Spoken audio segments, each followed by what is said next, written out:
The inspection hall of Outpost Meridian gleamed under sterile white lights, every surface polished to military perfection.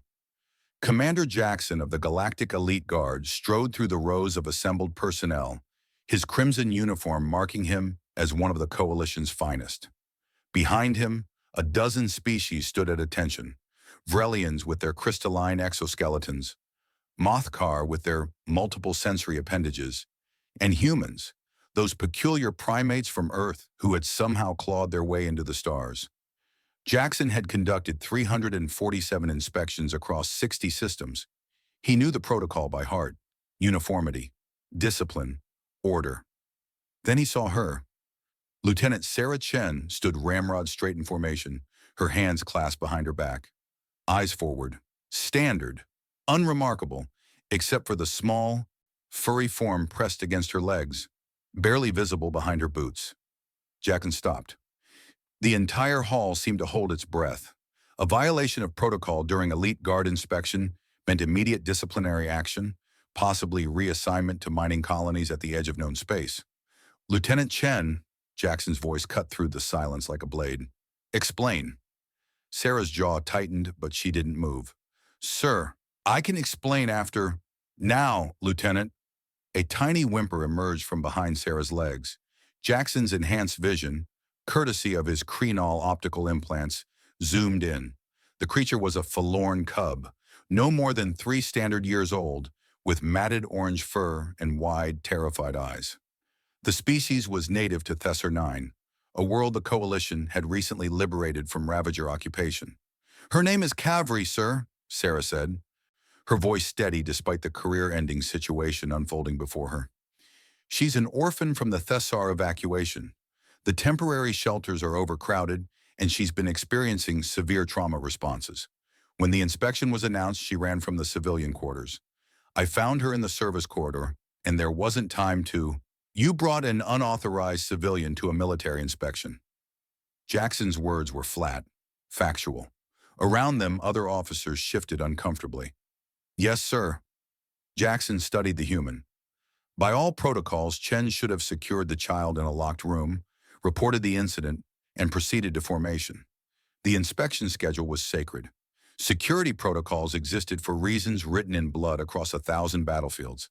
And yet, he looked down again. Kavri had wrapped her small arms around Sarah's leg, her face buried in the fabric of the uniform. The cub was trembling.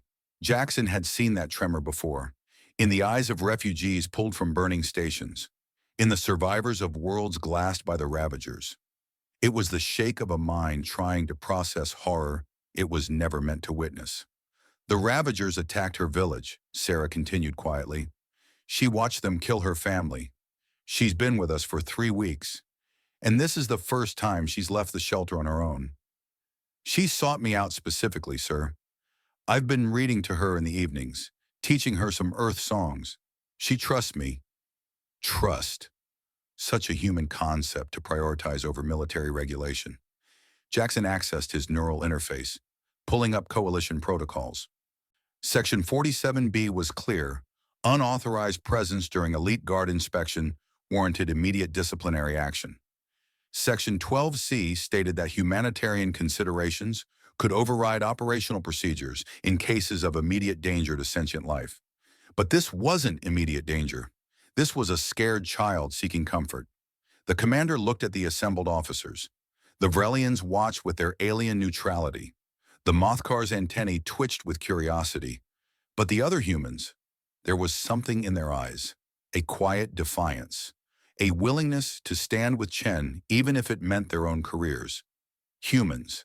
They had no natural armor, no enhanced strength, no psychic abilities. They were soft, fragile creatures who should have remained in their single star system. Instead, they had become the Coalition's most effective soldiers, not despite their weaknesses, but because of their peculiar strengths: compassion under fire, loyalty beyond logic, the ability to see a person in every creature, no matter how alien. Jackson made his decision. Lieutenant Chen, he said, his voice carrying across the hall, you violated protocol. Sarah's expression didn't change. Yes, sir. And in doing so, You demonstrated the core principle that separates the coalition from our enemies. He keyed his neural interface, broadcasting on the command frequency. Elite Guard Central, this is Commander Jackson, authorization code Epsilon 7 Prime. I am implementing a field revision to inspection protocols, effective immediately. Murmurs rippled through the assembled personnel. New directive. During all future inspections, provisions will be made for humanitarian exceptions when sentient beings in distress require immediate attention. Personnel who prioritize the well-being of vulnerable individuals over procedural compliance will be commended, not disciplined, provided they report such incidents within the hour and demonstrate reasonable judgment. He looked down at Cavalry, who had peeked out from behind Sarah's leg, her large eyes blinking up at him. Furthermore, Jackson continued, Outpost Meridian will establish a formal foster program for war orphans, with military personnel encouraged to participate. Lieutenant Chen will head the initiative. Sarah's composure finally cracked, surprise flashing across her face. Sir? You've already proven capable of the work, Lieutenant. Jackson allowed himself the smallest smile. The child chose well when she chose you. He knelt down, massive in his combat armor, and extended a hand toward Cavalry. The cub hesitated, then slowly reached out with one small paw. We fight to protect those who cannot protect themselves, Jackson said softly. That includes you, little one. As he stood and continued his inspection, Jackson reflected on what made humans so formidable. It wasn't their weapons or tactics. It was their stubborn refusal to let protocol override decency, their insistence on seeing people instead of problems. The galaxy was a harsh place, full of species who valued strength and order above all else. Perhaps that was exactly why it needed humans.